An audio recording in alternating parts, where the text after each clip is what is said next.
Hello बच्चे, आज आप सभी को अपना यूट्यूब चैनल ज्ञान विज्ञान रिसर्च सेंटर में स्वागत है। बच्चे, आज हम 10वीं क्लास के केमिस्ट्री से रासायनिक अभिक्रिया से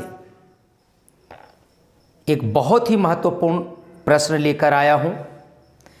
आज हम लोग जानेंगे कि रासायनिक अभिक्रिया क्या है और उनके प्रकार।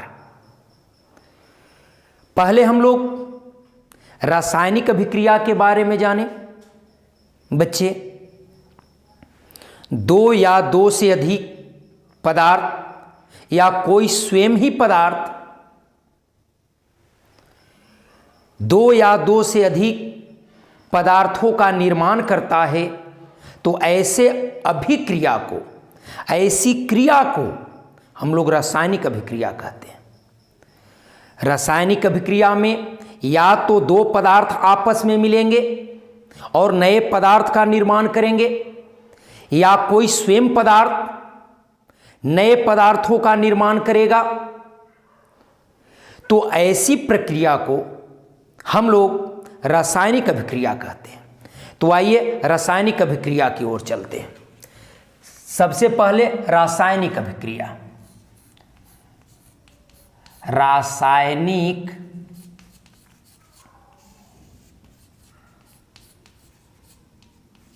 अभिक्रिया, ठीक है बच्चे, इसको अंग्रेजी में कहते हैं केमिकल रिएक्शन।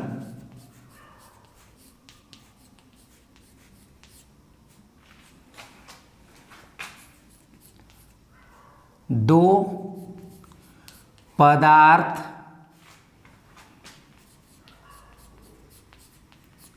आपस में मिलकर या स्वयं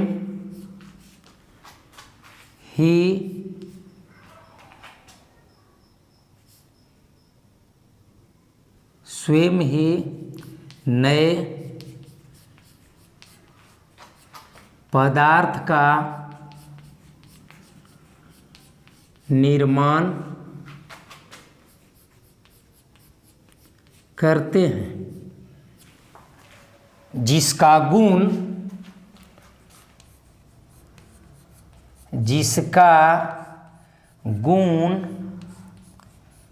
मूल पदार्थ के गुण से भिन्न होता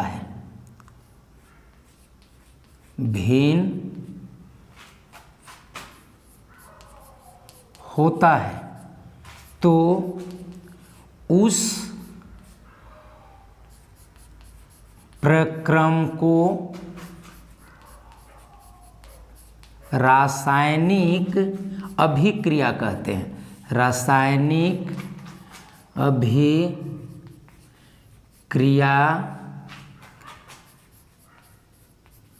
कहते हैं। ठीक है बच्चे, अभी हम जाने कि दो पदार्थ आपस में मिलकर या स्वयं ही नए पदार्थ का निर्माण करता है।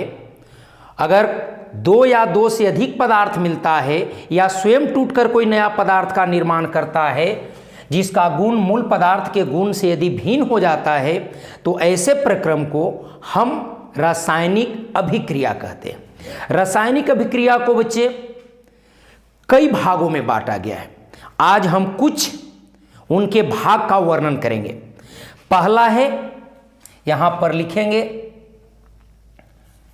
रासायनिक अभिक्रिया कई प्रकार के होते हैं। पहला हम लोग आज जानेंगे संयोजन अभिक्रिया के बारे में। संयोजन अभिक्रिया, जिसको हम लोग अंग्रेजी में कहते हैं कॉम्बिनेशन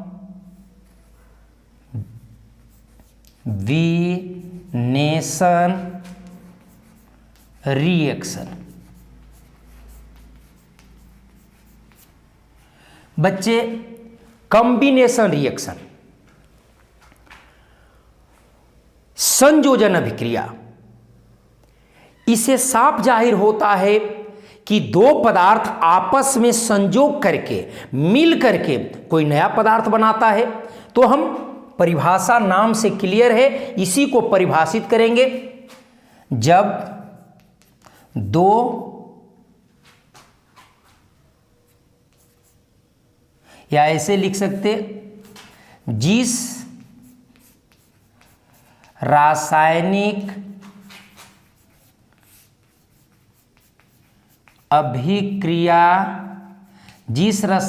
अभिक्रिया में दो या दो से अधिक पदार्थ, दो या दो से अधिक पदार्थ आपस में संयोग कर नए पदार्थ बनाते हैं, तो उसे संयोजन अभिक्रिया कहते हैं। अभिक्रिया कहते हैं। ठीक है बच्चे, यदि दो या दो से अधिक पदार्थ आपस में मिलकर के, आपस में संयोग करके नए पदार्थ बनाते हैं, तो वैसे अभिक्रिया को हम लोग कहेंगे संयोजन अभिक्रिया। जैसे देखा जाए, यह आपका हाइड्रोजन है और ये ऑक्सीजन से मिल करके जल बनाता है।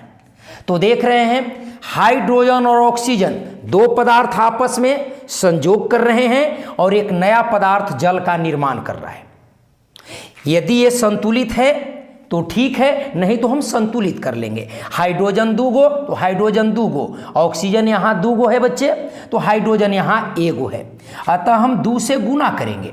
बच्चे, परमाणुओं की संख्या बराबर करते समय आगे से गुना किया जाता है, न पीछे से और न बीचे से। कहाँ से गुना करते? आगे से। हाँ, तो हमने आगे से गुना कर लिया, तो ऑक्सीजन दूगो हो गया, हाइड्रोजन दो दूनी चार गो, तो यहाँ हाइड्रोजन दूगो है, अतः इसको भी आगे से गुना कर लिया, ये भी हाइड्रोजन पूरा हो गया। एक और उदाहरण लेते हैं बच्चे, जैसे हमने कार्बन को हवा में जलाया तो बन गया कार्बन डाइऑक्साइड। ये भी देख रहे हैं कि कार्बन ऑक्सीजन से संयोग कर रहा है, और यदि संयोग करके नया कोई पदार्थ बनाता है तो ऐसे अभिक्रिया को ही हमने कहा संयोजन अभिक्रिया। तो यह भी एक संयोजन अभिक्रिया का उदाहरण हुआ, यह भी एक संयोजन अभिक्रिया का उदाहरण हुआ। ये संतुलित नहीं था, हमने संतुलित किया, ये संतुलित है इसलिए छोड़ दिया। ठीक है बच्चे, अब हम चलते हैं दूसरा, आता है वियोजन अभिक्रिया। वियोजन अभिक्रिया, डिकम्पोजिशन रिएक्शन। ठीक है बच्चे, ये जो हम लोग देख रहे हैं वियोजन अभिक्रिया, वियोजन का मतलब ही होता है हटना। इसमें संयोग कर रहा था और इसमें अलग होगा।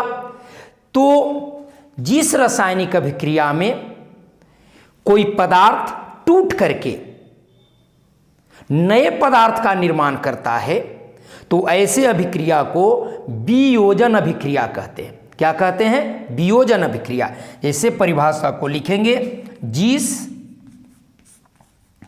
रासायनिक अभिक्रिया में पदार्थ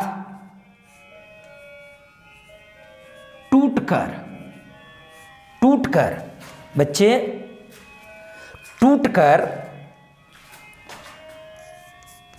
नए पदार्थ बनाते हैं तो उसे वियोजन अभिक्रिया कहते हैं। वियोजन अभिक्रिया कहते हैं। ठीक है बच्चे, अगर संयोग करके और पदार्थ नया बनाता है तो संयोजन, टूट करके बनाता है तो वियोजन। जैसे यदि हम संगमरमर को, चूना पत्थर को यदि हम हीट करते हैं, गर्म करते हैं बच्चे, तो यह कली चूना और कार्बन डाइऑक्साइड में टूट जाता है। ये टूट रहा है, इसलिए इस अभिक्रिया का नाम रखा गया वियोजन अभिक्रिया।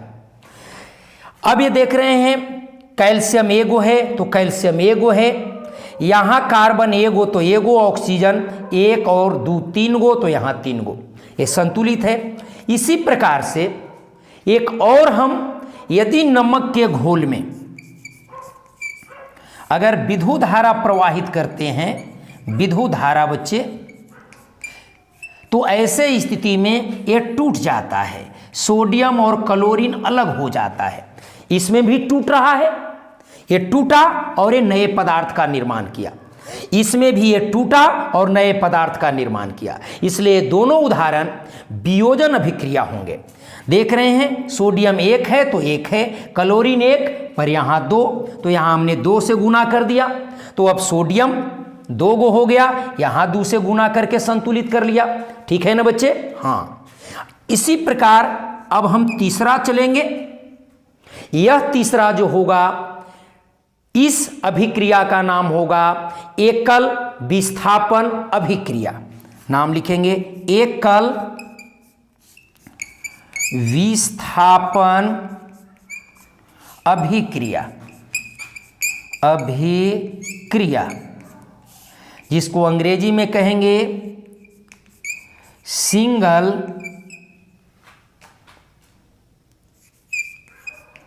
डिस्प्लेसमेंट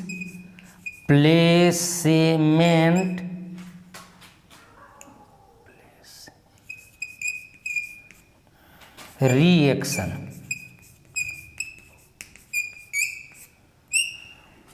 सिंगल डिस्प्लेसमेंट रिएक्शन, इसमें कुछ तत्व जो है वो विस्थापित होता है।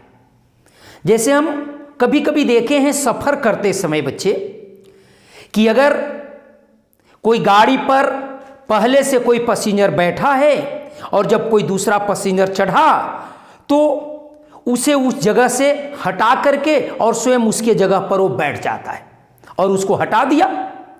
उसी प्रकार से अभिक्रिया में भी हम कह सकते हैं कि जिस रासायनिक अभिक्रिया में तत्व यौगिक से दूसरे तत्व को हटाकर स्वयं उसका स्थान ग्रहण कर लेता है, जिसे कोई नया पदार्थ का निर्माण हो जाता है, तो वैसे अभिक्रिया को हम लोग कहेंगे डिस्प्लेसमेंट रिएक्शन।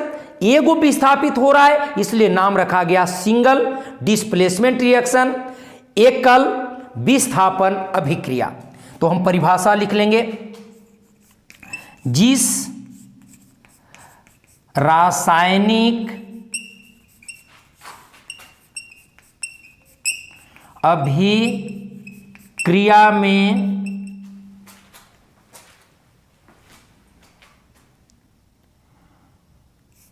तत्व, जिस रासायनिक अभिक्रिया में तत्व किसी यौगिक के दूसरे तत्व को हटाकर स्वयं उसका स्थान ग्रहण कर लेता है, जिसे नए पदार्थ का निर्माण होता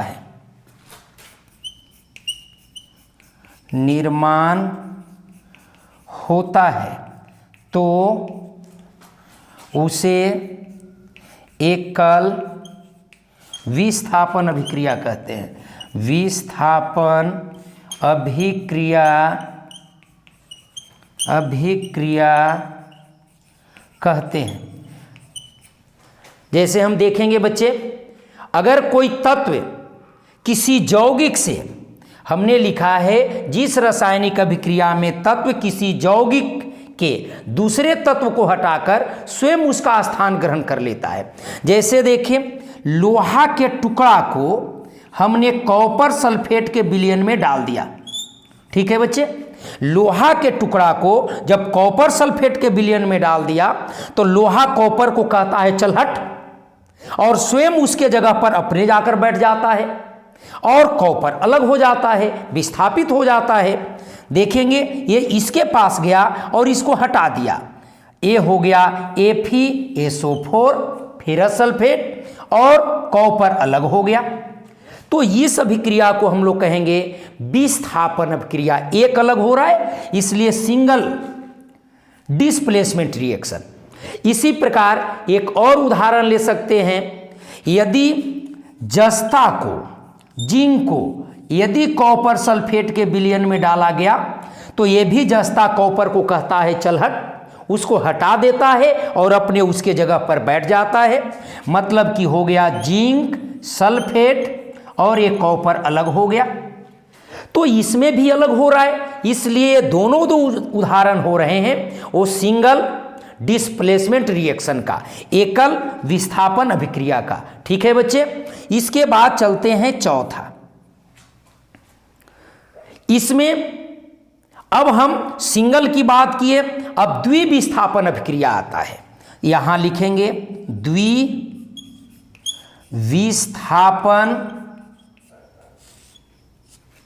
अभिक्रिया।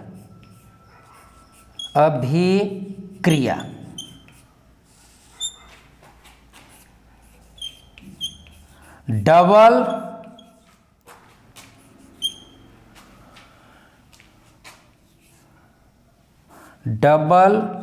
Displacement reaction.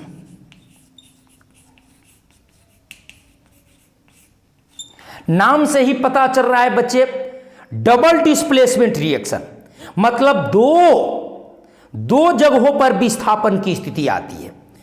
तो हमने इसका भी उदाहरण ले सकते हैं सफर से बच्चे।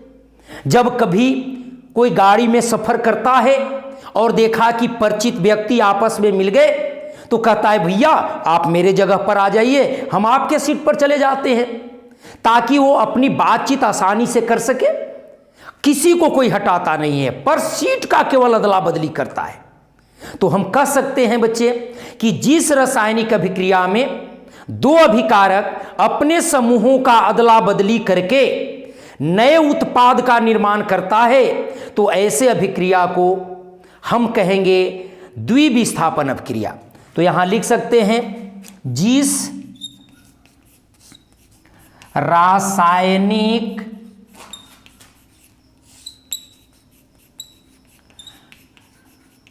अभिक्रिया में अभिकारक अपने समूहों का अदला बदली करके नए उत्पाद बनाते हैं, तो उसे द्विविस्थापन विस्थापन अभिक्रिया कहते हैं। अभिक्रिया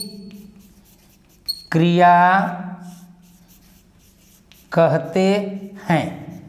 ठीक है बच्चे, जिस रासायनिक अभिक्रिया में अभिकारक अपने समूहों का अदला बदली करके नए उत्पाद का निर्माण करते हैं तो उसे द्विविस्थापन अभिक्रिया कहते हैं। जैसे यहां पर देखेंगे, अगर ये समूहों का अदला बदली कर रहा है, बेरिलियम क्लोराइड, देखिए बेरिलियम क्लोराइड अगर ये सोडियम सल्फेट के साथ अभिक्रिया करता है तो ये बेरिलियम क्लोराइड जब सोडियम सल्फेट के साथ अभिक्रिया करता है तब कहता है सोडियम बेरिलियम को आप मेरे जगह पर आ जाओ, और ये कहता है कि तो आप मेरे जगह पर आ जाएं, तो ये इसके पास चला जाता है और ये इसके पास, तब क्या हो जाता है BaSO4 बन जाएगा, और ये जब इसके पास जाएगा तो सोडियम क्लोराइड बन जाएगा। अब देख रहे हैं कि ये आपका क्लोरीन 2 गो है, क्लोरीन यहाँ 1 है तो 2 से हो गया। ये देख रहे हैं सोडियम 2 गो तो 2 गो है, सल्फेट 1 गो तो 1 गो है, बेरिलियम 1 गो तो 1 गो है। इस तरह से समूहों का अदला बदली किया है। देखिए पहले सोडियम किसके साथ था, सल्फेट के साथ, अब सोडियम किसके साथ है, क्लोरीन के साथ। तो ये अपने समूहों का अदला बदली करके नए उत्पाद का निर्माण किया है। तो जब जहां भी ऐसा अभिक्रिया होगा उस अभिक्रिया को हम लोग कहेंगे द्विविस्थापन अभिक्रिया।